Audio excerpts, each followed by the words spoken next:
Ir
būvēta 18. gadsimta otrajā pusē, un 1777. gadā viņa arī tika iesvētīta.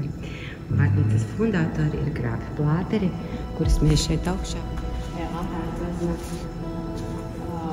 ar tādu pašu nosaukumu. Karalis Ludvigs dodas krusta karā. Šī ātārglezna bija tapusi poļu mākslinieka Mateiko darbnīcā. Grūti pateikt, cik otas triepienu ir no Mateiko, cik no viņa mācekļiem, bet ilgas gadas šī glezna atradās šeit altārī. Un tad, kad viņa bija diezgan sliktā stāvoklī, apmēram metru no apakšas krāsa, viss bija iespējams no Romas, un šeit atrada viņiem svētā Donāta īšus. Nu, kā rakstīts rakstos, mēs jau nevar zināt, kas tur ir, kā rakstīts rakstos, tad tās esot asinis un kauli. Cik tur zinām, īsti tika nogādāti, tie ir Romas karavīra Kristi mocekļi, kas tika nomocīts par savu ticību. Tīši.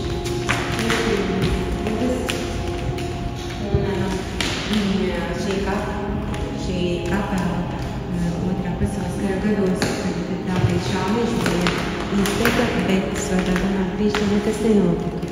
Un tā mums katru gadu pirmajā svētdienā pēc Pētera Pāvila dienas notiek Svētā Donāta svētki.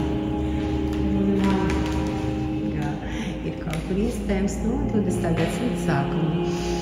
Nu, vai bērniem ļoti patīk, viņi atnāk paskatās, kas tā ir. Un tā ir glezna, Svētā Donāta Krīšā. Šī glezna šeit visu laiku ir. SD, nu tā kā Sanctus Donatus, un gada mums viņa saucas Svētā Donāta.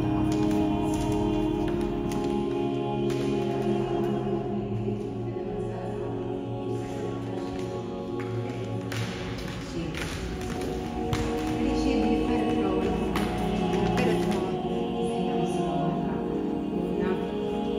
nu, viņš kā jau ļoti daudz latviešu, protams, dzīves jautājumiem iesaistīts, bet viņš te ļoti daudz gadus mums strādāja plenēros, un viņam ļoti patika mūsu baznīca. Un viņš uzgleznoja šo gleznu Karitas un atnesa un uzdāvināja Frālis Kalkovskis un dekāns un mūsu vecākais svētais raksts. Viņi atradās mūsu baznīcas, kad gājām vārtos, ja, tur augšā. Tagad pirms gadiem 10 viņus noņēma oriģinālās skulptūras, kas aizvietoja ar atvēļiem.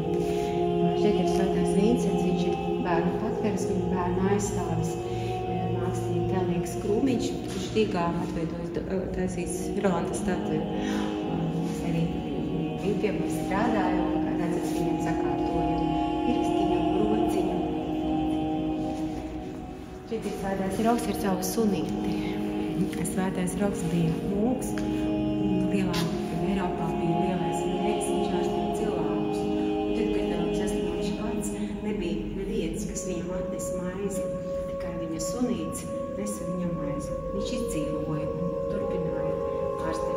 sākums un sludinātība. Restaurēt, atjaunot, tad bija noņemta riza un viss. Jā, šeit arī tās votas nedaudz patīrītas tika mums. Es to tā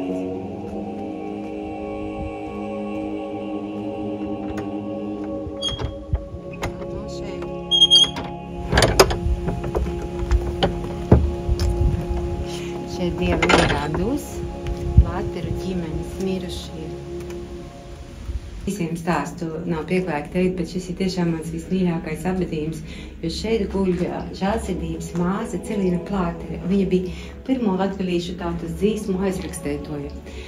Ņem vērā toreiz, ka viņas ģimenē noteikti sarunu valoda bija poļu un vācu, tad šī jaunieta iemācījās latgaliešu valodu. Un Kombuļu apkārtnē, viņa arī bija dzimusi Kombuļu muižā, Kombuļu apkārtnē vāca latgales folkloru, kas bija tām laikām absolūti netipiski, tā, katrs ar to nematēja.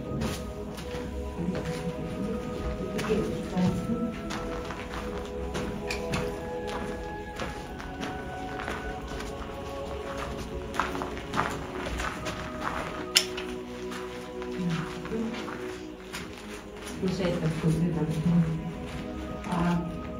Un tad ir jau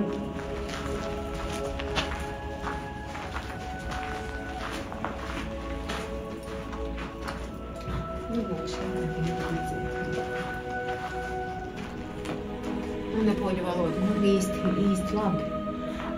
Ja jūs